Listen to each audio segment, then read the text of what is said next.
Hi everyone, my name is Jason Beatty, your realtor with Professional Realty Group, because your move matters. Today we're just going to go over some quick stats from May 2016 on the real estate board. What has happened in the real estate market over the last month and how that compares to last year. I'm going to go over this very quickly. If you'd like to download the report, please feel free to visit the website www.btgroup.ca. That's btgroup.ca. And we'll have the full report there for you to download.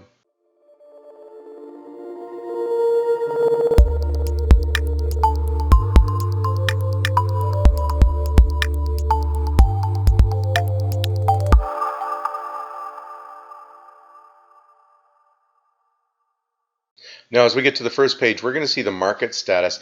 Basically, what we're looking at here is, are we in a buyer's market or a seller's market? We're going to see that it's shifting a little bit more towards a seller's market, towards a balanced market, but we're still pretty heavy into a buyer's market. This is just a graph that shows you exactly where we were. Last month, we had enough inventory for about 5 months of sales, and we're down to about 4.6 months of inventory. So we are seeing a little bit of a shift back into that neutral area. But as you look over here in May and June, you can see from May and June of last year, you can see we're nowhere near where we were last year. This is the city of Edmonton, the average selling price. We're going to see in April 26, we were down at about 377,000. For the month of May, we averaged about 382,000. That's an increase of almost 1.5%. Now, you got to remember the first quarter of the year was really struggling. So although this does look like a considerable jump, we're sort of in line with a nice balanced market. And if you compare it year over year, on the right hand side, we see from May 2015 to May 2016, it's actually decreased about 0.25%. Now we're looking at single family homes, the average selling price. So these are excluding condos, all right, and apartment buildings, obviously. We see in April 2016, the average selling price was $439. In May, we're at $440. So it's increased about $500, or about 0.13%. But as we go to the right-hand side, comparing to last year, May over May, we do see a decrease of about almost 3%. Now we're looking at apartment condos here on this slide. We can see that we had a really sluggish market for the first quarter of the year, and we were sitting at an average selling price of about $251,000. During the month of May, we had an average selling price of $254,500. So that is a considerable increase. That's where we see our total increase in the average selling price bumping up, because the last slide showed us that the single family homes had decreased. This is where we're into the apartment condo. Now also please be aware though, when you're talking apartment condos, there's so many unique pockets of apartment condos in the city.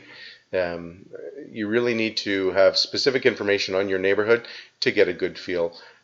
If you'd like detailed information on your condo or on your neighborhood, just send us a quick email or contact us through the website, and we'll be happy to send that through to you. Year over year, we will see there is a decrease. We can see it's 255 last May, 255,000 was the average selling price, where this year we're just a little under that. So once again, a decrease of less than 1%. The townhouse selling prices are still strong. We're seeing this grow. We have throughout the first quarter. 340 was the average selling price last April. We're up to 350,000. This is an increase of about 3%. Now, if we look year over year, once again, last year in May, 345,000. This year, we're 350,000.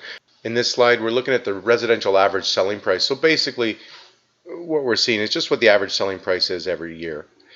We can see the increases that occurred, and we see in 2016, we're about $200 more per home average selling price versus this time last year.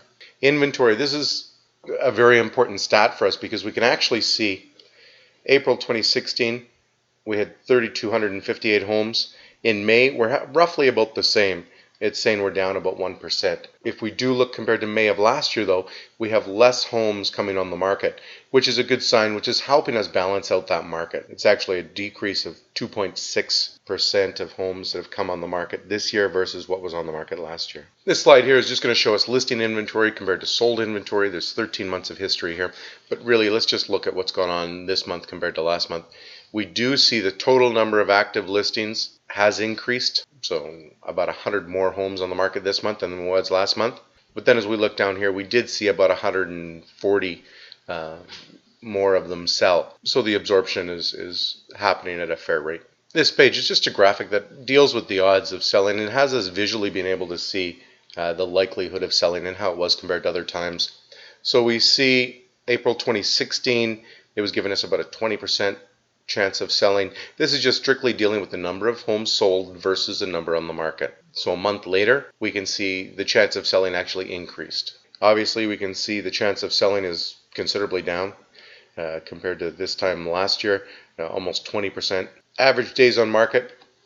In April 2016, it took us about 40 days on market. Now we're up to 54 days on market. The big decrease that we saw in April, and that had decreased dramatically from March. And I believe the big reason is everybody understood what was happening in the market. They priced their homes aggressively. They had dramatically reduced prices. So we saw a lot of homes that were coming down in prices with the amount of inventory that was out there. And that accounted for the shorter selling time. Now that there's a little less panic with some of the stats that we're seeing and everybody reporting that we are in this balanced market or heading to this balanced market, sellers are getting a little aggressive again in pricing, and we can see that it's taking them longer to bring the pricing back down. So compared to last month, it's about 25% slower, and if we compare it to last year's same time, we're about 15% slower. All the stats are showing us that this year versus last year is a little bit slower. There has been some adjustments needed, but it hasn't been dramatic. This is a great page for us to look at if you are thinking about coming to market or if you are currently on market. So this is an important slide to look at because as we look at it, we can see that if you are selling right now or if you're thinking of coming to market, you really still have to be aggressive in pricing to be able to make this work. If we look here, this is just showing us the price ranges of where homes have sold, and this is a year-to-date total. So we're going to see there's about 6,500 homes that have sold to date. We see that we have about 70% of the homes selling 200 to 500, with 80% of the homes being 500 and down. That segment has been moving along fairly well and has kept us buoyant. As you look at the 500 to 700 price range, once again, there are some homes that are selling, but it's a small percentage. And if you're in the over 700 price range, this is the market that's really struggling. So that's it for the stats for May. Thank you for taking this time to view it with me. If you have any questions, don't hesitate to give me a call. I'd be happy to answer your questions. My cell number is 780-239-3902 or visit the website www.btgroup.ca, btgroup.ca. Thanks, and we'll talk to you soon.